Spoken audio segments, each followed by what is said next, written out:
কাল নিউ ইয়র্কে প্রধান উপদেষ্টা ডক্টর মোহাম্মদ ইউনূসের সাথে যুক্তরাষ্ট্রের প্রেসিডেন্ট জো বাইডেনের বৈঠক অনুষ্ঠিত হবে।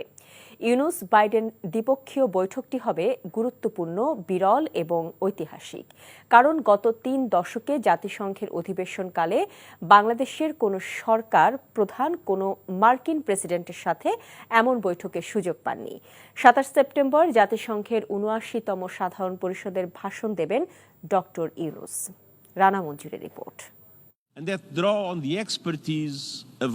জাতিসংঘ সাধারণ পরিষদের ৭৯তম অধিবেশন চলাকালে নিউ ইয়র্কে জাতিসংঘের সদর দপ্তরে স্থানীয় সময় মঙ্গলবার দুপুরে মার্কিন প্রেসিডেন্ট জো বাইডেনের সাথে বাংলাদেশের অন্তর্বর্তী সরকারের প্রধান উপদেষ্টা ডক্টর মোহাম্মদ ইউনূসের সাথে দ্বিপক্ষীয় বৈঠক অনুষ্ঠিত হবে। গত ৩ দশকে এমন বৈঠকের সুযোগ বাংলাদেশের কোনো নেতা পাননি।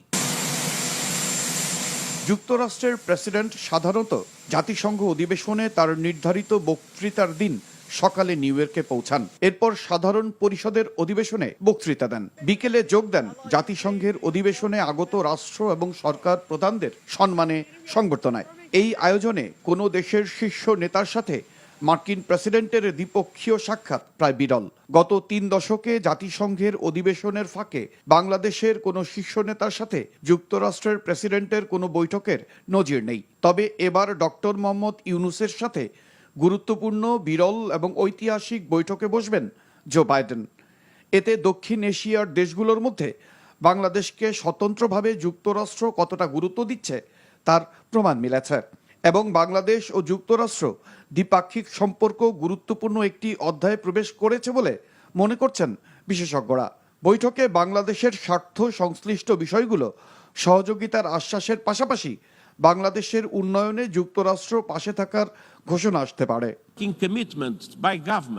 এদিকে জাতিসংঘের সাধারণ পরিষদের অধিবেশনে বাংলাদেশের সরকারের প্রধান উপদেষ্টা ডক্টর মোহাম্মদ ইউনূস বাংলাদেশে ঘটে যাওয়া ছাত্র জনতার অভ্যুত্থান ও তাদের প্রত্যাশা বিশ্ব দরবারে তুলে ধরবেন।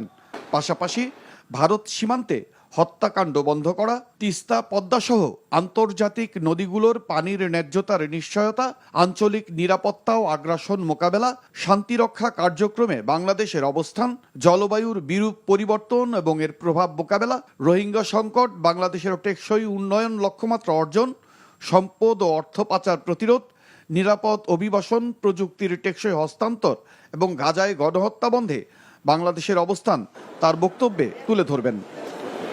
রানা মঞ্জুর, এনটিভি, ইন্টারন্যাশনাল ডেস্ক।